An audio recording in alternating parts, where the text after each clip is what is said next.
हाँ देखिए बेटा, क्वेश्चन देखिए वाला।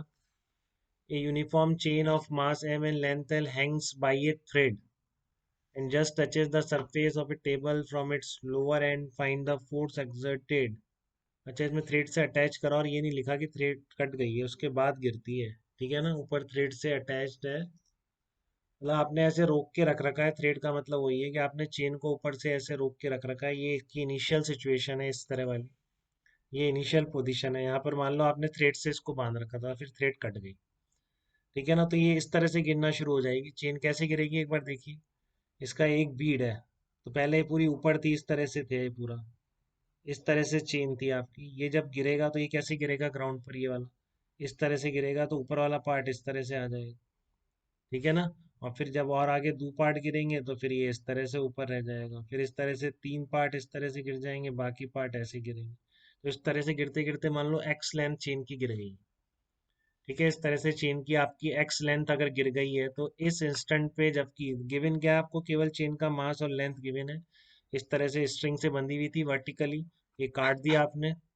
तो गिरते गिरते जब इसकी एक्स लेंथ ग्राउंड पर गिर गई है, ठीक है बेटा, जब इसकी एक्स लेंथ ग्राउंड पर गिर गई है उस इंस्टेंट पर, ठीक है, force applied by the surface on the chain कितना होगा। इस चेन पर सरफेस कितना फोर्स अप्लाई कर रही है, ये आपको निकालना है। जब गिरते गिरते एक्स लेंथ गिर गई, then what will be the force applied by the surface on the chain. तो इस चेन पर सरफेस ने कितना फोर्स अप्लाई किया है, ये आपको बताना है। ठीक है, तो कैसे निकालेंगे देखिए आप इसको। एक बार मैं इसको दोनों मेथड से करता हूँ। एक में मैं आपका वेरिएबल मेथड से करता हूँ। वेरिएबल, हाँ बताइए बेटा। हाँ, सरफेस फ्रिक्शन से कोई मतलब नहीं है, क्योंकि मैं आपसे वर्टिकल डायरेक्शन में पूछ रहा हूँ। ठीक है, रिलेटिव मोशन हो नहीं रही है इसकी। ठीक है, तो फ्रिक्शन पे नॉर्मल फोर्स पूछ रहा हूँ। अब ये समझिए, फ्रिक्शन में से होगा नहीं होगा तो फिर ये रुकेगा कैसे। फ्रिक्शन है इसमें, बट मैं आपसे केवल नॉर्मल फोर्स पूछ रहा हूँ। नॉर्मल फोर्स, बाउंस बैक क्या लिखा हुआ है, एक बार नॉर्मल फोर्स कर देते हैं उसको। Find out the normal force, find the normal force exerted by. ठीक है ना, normal force exerted by the chain on the surface, या फिर सरफेस ऑन द चेन, एक ही बात है। नॉर्मल फोर्स वर्टिकल डायरेक्शन में पूछ रहा हूँ बेटा। हॉरिजॉन्टल डायरेक्शन में जरूर इसको जब रोका है, गिर रहा है तो रुकता जा रहा है, तो रुकने का रीजन वही फ्रिक्शन ही है। ठीक है, बट मैं वर्टिकल डायरेक्शन में पूछ रहा हूँ आपसे। वर्टिकल डायरेक्शन में सरफेस का चेन पर फोर्स या चेन का सरफेस पर फोर्स कितना हो।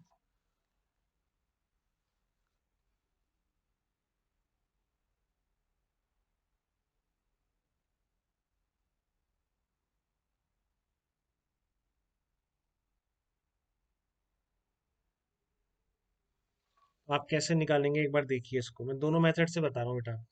ठीक है ना, पहले मैं आपको ये पूरा मेथड करके बता रहा हूँ, वेरिएबल मास मेथड से, जैसे आपने अभी तक समझा है। वेरिएबल मास मेथड, वो मेथड कौन सा है अपना, थ्रस्ट फोर्स, या थ्रस्ट फोर्स मेथड कह दो आप, कुछ भी कह सकते हो उसको। थ्रस्ट फोर्स मेथड, उससे भी कर सकता हूँ मैं, बिना उसके भी कर सकता हूँ। ठीक है, दोनों से ही कर सकते हैं इस प्रॉब्लम। कई जगह दोनों मेथड से, एक मेथड से होती है। थ्रस्ट फोर्स वाला मेथड कम मेंशन होता है बल्कि इससे, लेकिन एक ही लाइन में हो जा रहा है प्रॉब्लम। देखिए आप, इस तरह से किसी टाइम टी पर बेटा ऐसे बीट्स गिर रहे हैं इसकी, इस तरह से, इस तरह से चेन गिर गई किसी टाइम टी पर, और बाकी चेन इस तरह से गिर रही है। ठीक है, इस तरह से किसी टाइम टी तक एक्स पार्ट गिर गया ग्राउंड। ठीक है ना, एक्स पार्ट इसका कहाँ गया, ग्राउंड पर आ गया। मास आपको एम गिवन है, लेंथ एल आपको गिवन है। तो किसी टी टाइम पर सिचुएशन ये है इसकी।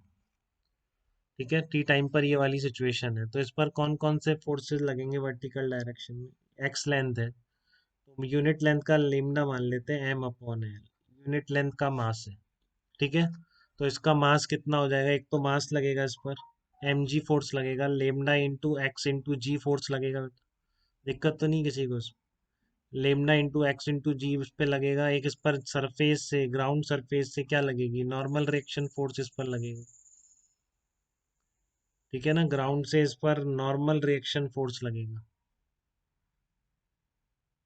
ठीक है ना, एक तो लग रहा है इस पे लेमडा एक्स इंटू जी, एक लग रहा है ग्राउंड से नॉर्मल फोर्स लग रहा है। और ये पार्टिकल अब क्या है इसमें, लेकिन ये मास आप इस पे direct f equals to m a नहीं लगा पाते, क्योंकि एम ए कॉन्स्टेंट नहीं है, मास कॉन्टिन्यूसली ऐड होता जा रहा है इसमें। ठीक है। तो एक तो सबसे इम्पोर्टेंट बात है इसमें, जस्ट गिर रहा है जो एलिमेंट, उसकी वेलोसिटी कितनी है। ठीक है, सबसे पहला स्टेप है इसमें कि जो एलिमेंट गिर रहा है एक्स डिस्टेंस पर, ये सब तो रुका हुआ है, जो जस्ट गिर रहा है एक्स डिस्टेंस पर उसकी वेलोसिटी कितनी है। बेटा इस चेन में टेंशन नहीं है, क्लियर है आपको, जब गिर रही है तो स्लैक करी हुई चेन है। ठीक है। तो ये चेन आपकी कैसी है, स्लैक करी हुई है, तो मैं एक लाइन लिख दूं क्या यहाँ पर, there will be free fall of every element, there will be free fall of every element, कोई खींच के थोड़ी नहीं रख रखा है। There will be free fall of every element, हर एलिमेंट पर एक पार्ट दूसरे पार्ट में स्ट्रिंग में जैसे टेंशन नहीं होती है, समझ रहे हैं आप इस चीज को, तो उसमें कोई फोर्स थोड़ी नहीं लगता बेटा, स्ट्रिंग में एक एलिमेंट दूसरे एलिमेंट पे फोर्स थोड़ी नहीं लगाता, वैसे ही है ये, जब ये स्लैक करी हुई गिर रही है तो इसमें कोई टेंशन बिल्कुल नहीं है बेटा। ठीक है ना, इसमें टेंशन नहीं है, स्लैक करी हुई चेन है, तो स्लैक करी हुई चेन में टेंशन नहीं है, तो हर पार्ट का फ्री फॉल है इसमें। ठीक है। तो ये जो एलिमेंट आपका dx एलिमेंट गिर रहा है, मान लो यहाँ पर x के बाद dx एलिमेंट, ठीक है, तो उसकी जो स्पीड है, at the speed of element striking at the instant shown, speed of element striking on the ground, striking speed of element striking in the figure shown, जो फिगर है उससे आपको समझ में आ रहा है कि x गिर चुका है, तो x ऊंचाई का जब फ्री फॉल से गिरेगा तो अंडर रूट 2g x से गिरेगा ना बेटा। t=0 पर कहाँ पे था, x हाइट पे था ना, यहाँ पे चेन है मान लो, तो इसकी x हाइट पे होगा, तो x डिस्टेंस से ऊपर से फ्री फॉल होगा, तो स्पीड कितनी हो जाएगी, बताओ कितनी हो जाएगी, x ऊंचाई से गिर रहा है कोई फ्री, हाँ बस, गुड बेटा good, under root 2g x speed है जो एलिमेंट गिर रहा है उसकी। ठीक है। तो आपने ये तो लगा लिया एन लेमडा एक्स जी, मेरे को बताओ थ्रस्ट फोर्स किधर लगेगा, इसमें एलिमेंट ऐड होता जा रहा है, तो जस्ट ऐड होने से पहले रिलेटिव वेलोसिटी किधर है, ऐड होने वाले एलिमेंट की, इस मास में, ये मास खुद तो रेस्ट पर है, तो जस्ट ऐड होने से पहले रिलेटिव वेलोसिटी कितनी है, just before adding, direction of relative velocity of adding element, just before adding mass, just before adding mass in the system, direction of relative velocity, वही जो पार्ट ऐड होने जा रहा है उसकी मैं पूछ रहा हूँ। हाँ गुड बेटा, ये तान्या सही करिए बिल्कुल, direction in the system, just before adding mass in the system, direction of relative velocity, direction of relative velocity किस डायरेक्शन में आएगी। हाँ नमन गुड बेटा, ये क्लियर है क्या एकदम, कैसे, इसकी जीरो है जो गिर रहा है उसकी v है √2g x है। ठीक है, डाउनवर्ड डायरेक्शन में, तो relative this minus this zero करोगे तो डाउनवर्ड डायरेक्शन में आएगी ना बेटा, ये डाउनवर्ड डायरेक्शन में होगी।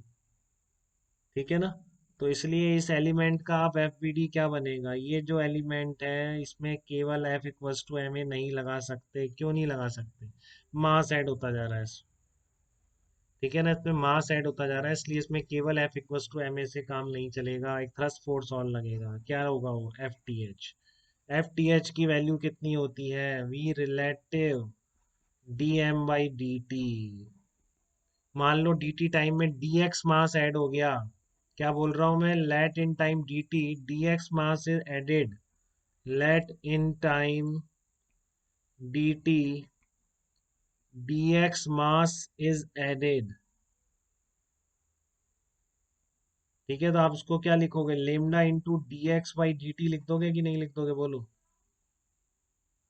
dx/dt, तो dx/dt क्या है बेटा, किसी भी इंस्टेंट पर इसके बढ़ने की रेट, किस रेट से ये लेंथ बढ़ रही है, इसका मतलब उतना ही लेंथ ऊपर से गिर भी रही है उसी रेट से, तो ये गिरने वाले की स्पीड बोली जा सकती है कि बेटा गिरने वाले की स्पीड है dx/dt, जितने मीटर पर सेकंड इसमें ऐड हो जाएंगे उतना ही ऊपर से नीचे उतना ही मीटर गिर जाएगा चेन।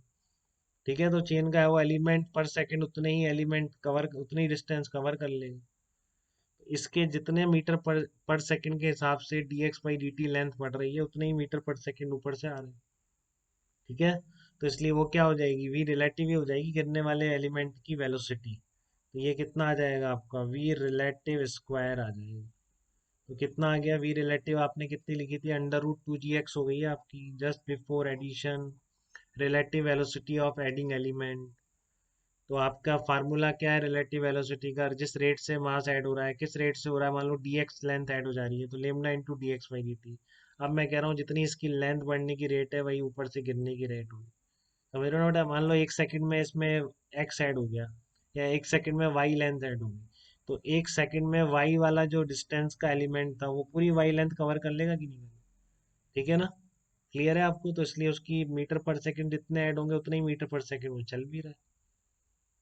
वो बहुत एलिमेंट कॉन्स बहुत ही स्मॉल है, इसलिए हमने पूरे की एलिमेंट की वेलोसिटी dx लेंथ की √2gx ही मान ली है, वो बात है। क्लियर है ना बेटा, वो एलिमेंट बहुत स्मॉल है, वो इतना छोटा है कि हमने जो x के साथ वेरिएशन था वेलोसिटी का वो नेग्लेक्ट करते हुए उस एलिमेंट की स्पीड कितनी मान ली है, √2gx कांस्टेंट मान ली, तो इसलिए आपका ये कितना आ जाएगा, लेमडा इंटू 2gx आ जाएगा। ठीक है, तो अब आपकी कहानी खत्म हो गई, थ्रस्ट फोर्स भी आपने निकाल लिया, तो आपका नॉर्मल रिएक्शन जरूर निकल जाएगा, lambda into 2gx plus lambda into x into g. तो ये कितना आ गया आपका, नॉर्मल रिएक्शन आ गया 3 लेमडा gx आ गया। तब आप कुछ भी निकालते रहिए, आपको m/l रख दीजिए इसमें, 3 m/l g इंटू एक्स। ठीक है, अगर आपको आधी गिरने पर ही निकालनी है तो x की वैल्यू आप l/2 रख दीजिए, आधी गिरने पर ही चाहिए आपको, नहीं आप मान ही नहीं रहे, आपको आधी गिरने पर ही चाहिए, ठीक है, तो आप l/2 रख दीजिए इसमें। नॉर्मल रिएक्शन कितना आ जाएगा आपका, 3 mg/2 आंसर है। काफ़ी फेमस प्रॉब्लम है, बहुत जगह दिखेगा। ठीक है, पैकेज में भी आपके सॉल्व एग्जांपल्स में शायद है ही। उसने सॉल्व कैसे कर रखा है उससे, हाँ एससीबी में भी हो सकता है, कई जगह हो सकता है, वो काफ़ी फेमस क्वेश्चन है इस तरह की चेन का गिरना, बट आपको थ्रस्ट फोर्स से क्लियर है क्या बेटा, ये मेथड नंबर 1 था आपका। ठीक है ना, ये वो वाला मेथड था जिसमें कि आपने मास इसमें ऐड करते गए, थ्रस्ट फोर्स लिख दिया। अब इसी को आप ऊपर वाले एलिमेंट का rate of change of momentum से भी कर सकते हैं, ऊपर वाले एलिमेंट का rate of change of momentum निकाल के भी कर सकते हैं। ठीक है ना, ऊपर वाले एलिमेंट का rate of change of momentum से कैसे करेंगे वो देखते हैं।